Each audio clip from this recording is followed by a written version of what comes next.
Alright, so over the years, I've seen a lot of YouTubers do videos about their favorite movie from every year they've been alive. And since I'm turning 40 in a couple of days, I thought I would do the same. So from 1986 to 2025, I'll be selecting one movie from each year that I consider the best, my personal favorite. And not all are 10 out of 10s, but a 10 out of 10 for me is how much I'm entertained by it, not how perfect the movie is. Alright, so let's begin with 1986, the year I was born. There are two movies there that I absolutely love. My runner up is Stand By Me, one of my favorite friendship coming of age movies of all time. Great movie. But my favorite of that year is my favorite comedy of all time, and a movie I watch every year and have seen for every year for the past 20 years, and that is Ferris Bueller's Day Off. I love this movie. It's funny, it's poignant, it gives you an introspective of these kids and what they want to do when they grow up. A lot of people say that Ferris is a bad character, is a bad person, a bad friend, but I consider the opposite. He helps his friend get over his funk, his depression. He just loves life. And I love this movie. It's fun, it's relaxing, it's chill, and it's something you put on the background and just enjoy. Ferris Bueller's Day Off, 1986. 1987, again, two movies. Runner up, The Princess Bride. One of my favorite fantasy, adventure, comedy, romance movies I've ever seen. I love that movie. I love storytelling. I love these kind of stories with ogres, monsters, like everything, betrayal, revenge, romance. Love it. But the best movie of 1987 is a film that was ahead of its time and is still relevant today, and that is RoboCop. RoboCop is a great satire of violence in America, and it's a great story about this guy who just, he's down on his luck, he gets killed and is brought back and tries to find that bit of humanity. RoboCop is amazing, and the remake is good, but it can never reach the original. Alright, 1988, two movies again. Runner up, Beetlejuice, Tim Burton's classic. Michael Keaton is amazing in that movie. It's non-stop energy, comedy, gross out humor, great practical and special effects. I mean, it's Tim Burton all over. But 1988 is the year of my favorite Eddie Murphy movie, Coming to America. This movie I had not seen until I was in my late teens. I had only known Eddie Murphy for like The Nutty Professor, Dr. Dolittle, Shrek, stuff like that. But these 80s movies are his best. Beverly Hills Cop, 48 Hours, Trading Places, but my favorite is Coming to America. He is hilarious in that, him and Arsenio Hall. Great chemistry, they play multiple characters. That movie is on fire. Joke after joke after joke. Really funny. Coming to America, Eddie Murphy's best. My pick for 88. 1989. Another Tim Burton is the runner-up, and that is his classic Batman. Jack Nicholson, Michael Keaton. Nothing left to say. If you know it, you know it. If you haven't seen it, go watch it. But 1989 is the year of a movie. It is a sequel to a classic, which I prefer to the original, and that is Back to the Future Part 2. Back to the Future 2 gets what works about the original and just builds on it non-stop energy from the get-go. I mean, once it starts, it never lets up. It goes to the future, back to 1985, back to 1955, to the original movie.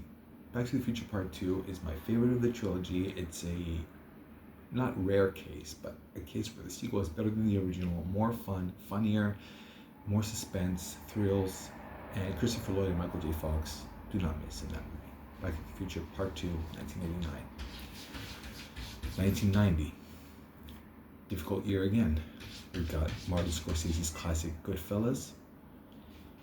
We've got Arnold Schwarzenegger's second best movie, Total Recall. But 1990 was the year of my childhood movie, a film that I watched on VHS so many times, and on DVD and download and that is Teenage Mutant Ninja Turtles. The best adaptation of this IP that I've ever seen. Takes the grittiness, the darkness of the original comic, with the lightness, the action, and the fun of the animated show, blends it together seamlessly, creates a perfect movie, perfect movie. I am so glad I watched this in the movie theater for the 34th anniversary a couple of years ago. That was amazing. I love this movie to death. I can watch it every year, never get bored. Teenage Mutant Ninja Turtles, 1990, my favorite movie. All right, for 1991, runner-up, Point Break. Keanu Reeves, one of his best action movies, still holds up today. Without that, no Fast and Furious franchise. And Point Break is just a fun action-packed movie from the get-go. But 1991 is my favorite Spielberg movie, and that is Hook. Hook I've seen on TV since I was a kid. I love it even more as an adult. Robin Williams perfectly cast as Peter Pan, Dustin Hoffman as Hook, Bob Hoskins as Smee, and we also get the introduction of Rufio. Great movie. I mean, Hook is a film for adults, for kids, for everyone. It's a great film, gives you a lot of hope and joy, and I can't believe this movie bombed when it came out. I mean, and a lot of people don't have it on their top Spielberg list, which I think is insane. All right, 1991, Hook. All right, so 1992, getting a bit more difficult. Got Tarantino's first movie, Reservoir Dogs, which still holds up today. We've got Batman Returns, which is my favorite of those original 4 films of the 90s. And we also got Aladdin. I mean, Robin Williams. What can I say? Aladdin is a classic. I've seen it so many times. It's funny, everything. But for 1992, all I need is A Few Good Men. That's what she said. A Few Good Men is a rare example of a film that's mostly just dialogue, talking, set pieces, but it is so engaging. The acting is so top-notch from every single actor in that film. Gets you from the beginning, and you're hooked to see what's going to happen to these 2 soldiers that were accused of killing this other guy. I mean, everyone says that Jack Nicholson steals the movie. I mean, I don't doubt that. He's amazing. That courtroom scene is phenomenal. But for me, Tom Cruise carries this movie on his back.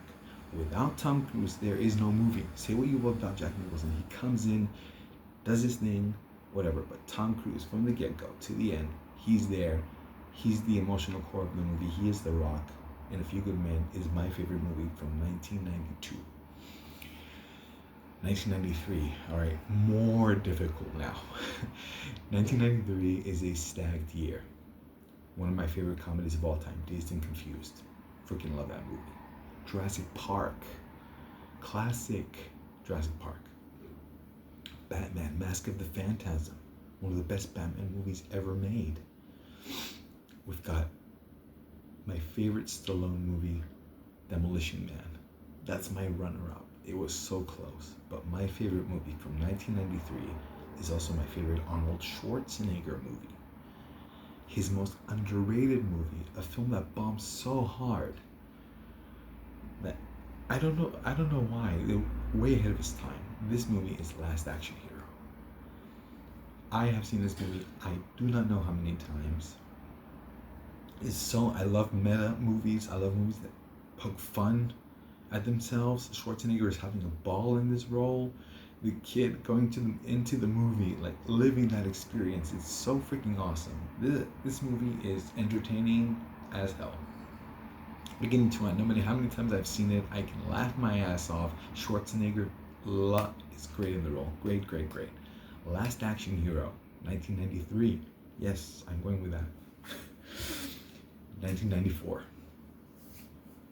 Great year again. First Ace Ventura movie.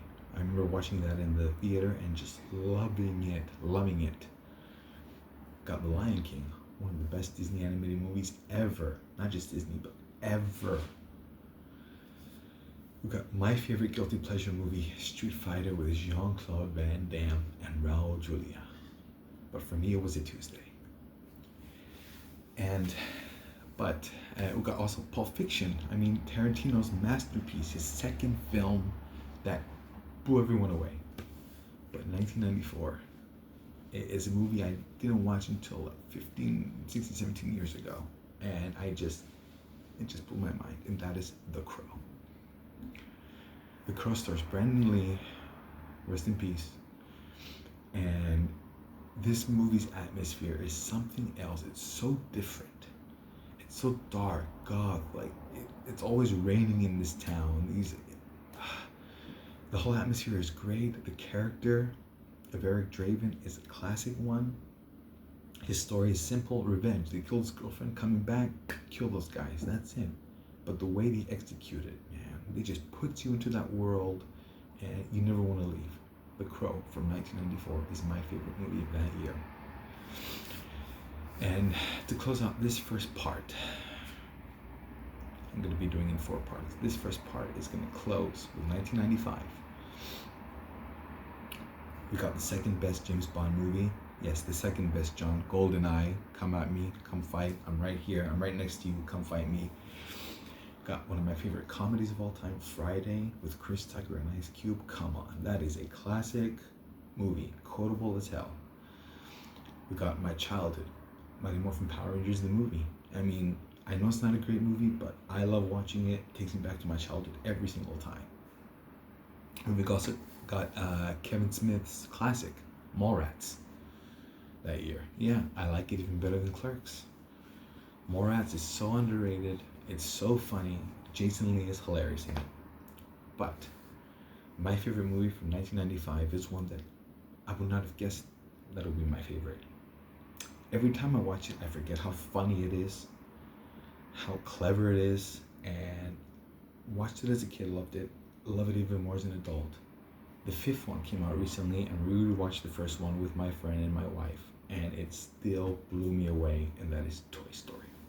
Yes, Toy Story, right here, after 30 years. This duo, top 3-4 duos in animation, by far, best buddies. Their relationship in this, the hatred, and then growing to respect one another is great. Woody's kind of a dick in the first one, but towards the end, where he just learns humility, and Buzz Lightyear, I mean, his persona in the first one, thinking that he's an actual space ranger, is hilarious. Tim Allen is right on the money with this. Tom Hanks as well. I mean, these two work off each other really, really well. Toy Story from 1995, and that is the end of part 1.